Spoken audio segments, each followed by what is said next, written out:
Without a doubt, the longbow was the national weapon of the English people, having helped secure victory at several battles such as the Battle of Crecy and the Battle of Agincourt.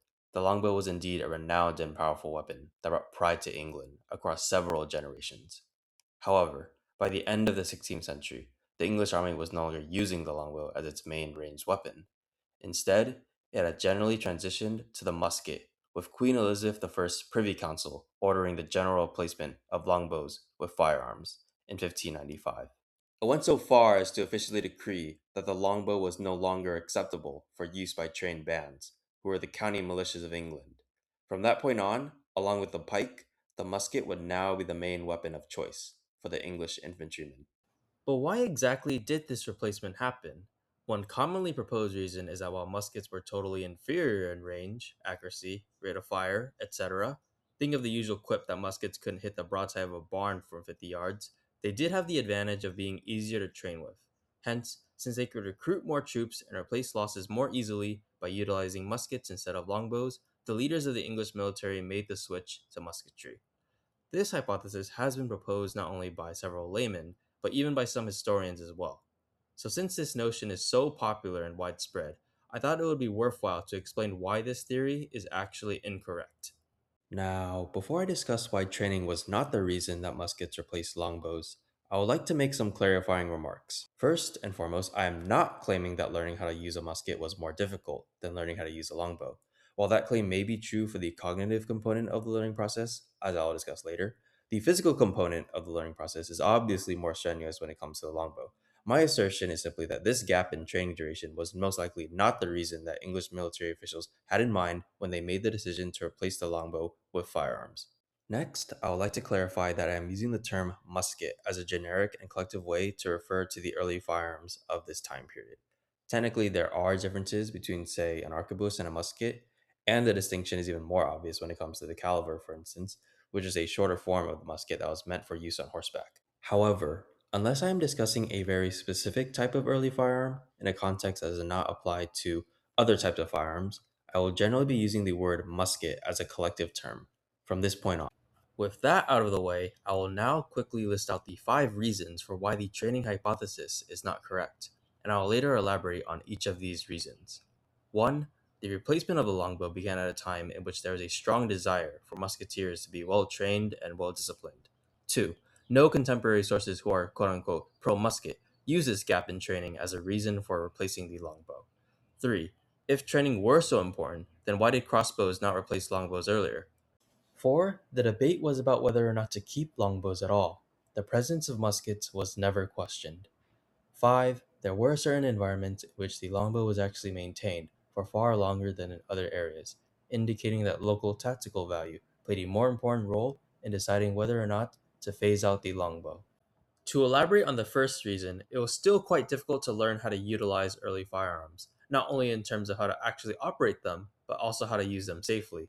The learning process was far more intense and complicated than that of modern firearms, like the AK-47, for instance, with one diagram within a military manual even describing 17 different steps in reloading a matchlock musket, which were quite necessary to ensure safety and a steady rate of fire.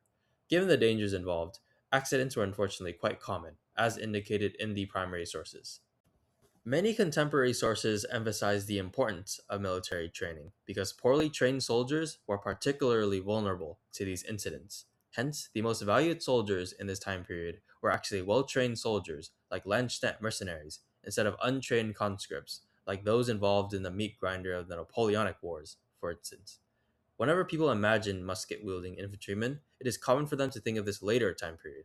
And a lot of the soldiers involved in this later conflict, especially for the continental armies, were indeed individuals who received little to no training and preparation, maybe a few weeks at best.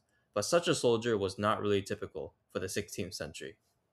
As a matter of fact, during the late 16th century, the dominant belief at the time was that trained soldiers ought to be using muskets, while untrained men ought to be using longbows.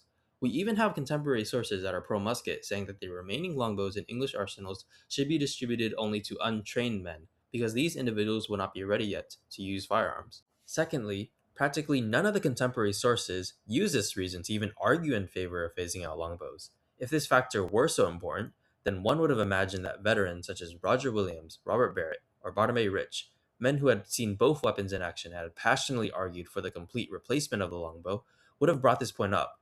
And yet, none of the pro musket sources from this time period argue that muskets should replace longbows because of the shorter training time. Instead, the pro musket sources consistently argued that the superiority of the musket over the longbow when it came to range, accuracy, and killing power, in contrast to the popular notion that muskets were tactically far outclassed by longbows, completely demonstrated why the longbow ought to be replaced from the ranks of the English army.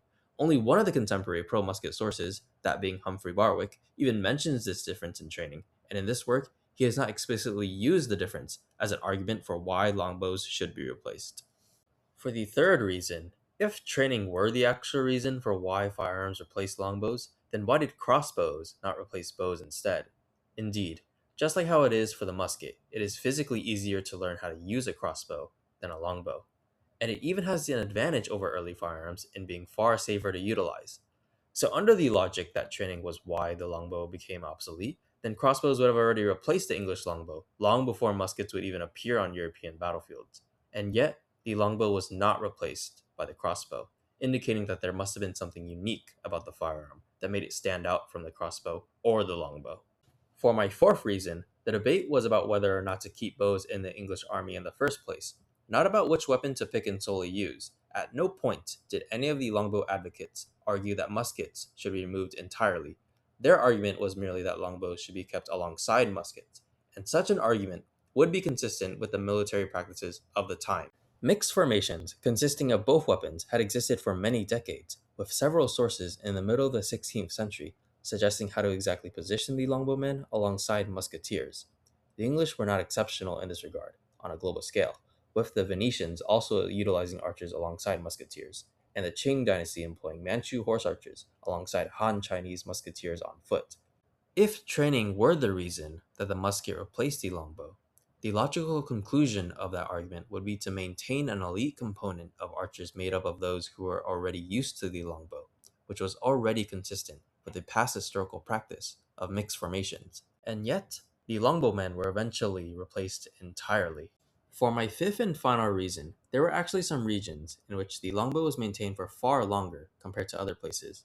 For example, the longbow was utilized for far longer in the borderlands between Scotland and England than it was in southern England. To explain why, unless there was a major battle or large incursion, most of the soldiers stationed at these Scottish marches would generally be lightly armored horsemen who were skirmishing against opponents who were also lightly armored, meaning that the superior armor penetration of the musket would no longer be as important. Hence, with the poor weather of Scotland and northern England limiting the musket's effectiveness even further, the local troops made the decision to keep using longbows. And as late as the 1670s, there were even reports of longbowmen among the ranks of the Scottish Highlanders, showing how resilient the longbow was in the northern parts of the British Isles. Such an environment was in substantial contrast to fighting against highly armored infantrymen in sieges on continental Europe, a role in which early firearms tactically performed far better than the longbow. This difference in the willingness to adopt the musket at the local level serves as a strong indication that the tactical usefulness of the two weapons played a role in deciding whether to adopt muskets or to keep utilizing longbows. Now, given that we have just established that training was most likely not the reason that muskets replaced longbows in the English army, one must wonder what were the actual reasons why this process took place. I would like to propose three more likely reasons, and then discuss which of these reasons are the most plausible. The first cause would be the superior penetrative power of the musket compared to the longbow. Although it is debatable which weapon had the better range or accuracy, what is far less debatable is the fact that the musket was far better at piercing armor due to its much higher muzzle velocity. Indeed, in terms of kinetic energy, while the arrow of a longbow would have around 100 to 150 joules, a musket ball could produce a kinetic energy of thousands of joules. Even with the poor aerodynamic properties of the round lead ball, it would still be able to penetrate armor at a decent range. Meanwhile, longbows were unable to penetrate 15th century plate armor, even at close range. Such an increase in killing power is perhaps why there was an improvement in armor over the course of the 16th and 17th centuries, which saw the use of bulletproof armor that could stop even musket balls. But besides the very wealthy who could afford such equipment, the rest of the army was still quite vulnerable to musketry. A second more likely cause would be the higher prevalence of sieges in European warfare during this time period. Empirically, while there were still field battles, there was a noticeable increase in the number of sieges over the course of the late Middle Ages and early modern period of European history. Furthermore, the proportion of battles which were sieges increased too, indicating that this increase was not just an absolute one. In this environment, early firearms would have a significant advantage over longbows due to how the two weapons were wielded differently. To elaborate, in order to use a longbow, one had to be standing upright, meaning that they would not be able to use cover. It is not hard to see how this necessary practice may have endangered soldiers during a siege. Meanwhile, a musket could generally be fired while crouching, meaning that musketeers would be able to take cover while firing their weapons. Not only would this quality be helpful for defending against a siege, but it would also be helpful for attacking a fortification. Such an argument can be found in the historical record, with many contemporary sources themselves pointing out this factor as an advantage of the musket. And for the last of the more likely causes, one possibility would be that there was a general decline in the quality of English archery.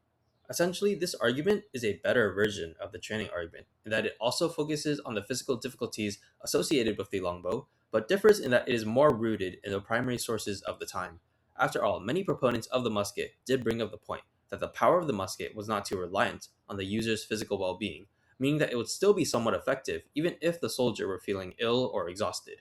Such a lack of reliance was in contrast to the longbow, which requires the user to be physically healthy and strong. In my opinion, the first two reasons are much stronger explanations for why the musket replaced the longbow. The tactical advantages are clear on paper, and we have contemporary evidence showing that they were both present factors on the battlefield and also considered in the debate. As for the last reason, it is still ambiguous as to how much the institution of archery declined in England over the course of the 16th century.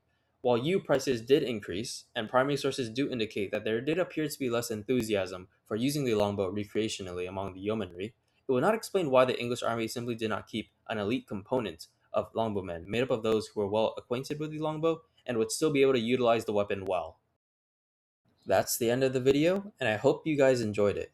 Thanks for watching, and like and subscribe for more content like this.